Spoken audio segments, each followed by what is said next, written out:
Tagpuan ng isang 3 taong gulang na bata sa bayan ng Bautista ang isang ahas sa loob ng kanilang kwarto. Base sa mga eksperto, ang nakitang ahas ay kinilala bilang mildly venomous na juvenile o bata pa na isang paradise tree snake o kilala sa kanyang scientific name na Strychophilia paradisi, isang uri ng ahas na kilala sa kakayahan nitong mag-glide o lumipad sa ere. Kilala rin ito bilang flying snake o gliding snake dahil sa kanilang paraan ng paggalaw mula sa isang puno patungo sa isa pa dahil sa pamamagitan ng pagpatag ng kanilang katawan at pag-undol.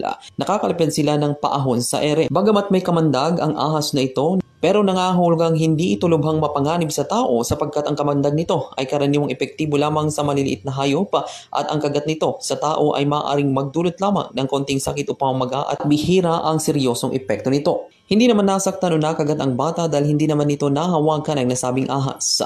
Samantala, paalala naman ng mga eksperto sa publiko na kung may makita muli na ganitong klase ng ahas ay huwag agad basta-basta hawakan. Bagkus ipagbigay alam sa kinaukulan para sa tamang pagtutok ka. Para sa programang Bombo Reports, First Edition, Patrol numero 5, Bombo Libertad Kumusagulat, this is Bombo Radio Philippines, the #1 and most trusted source of news and information. Basta Radio, Bombo!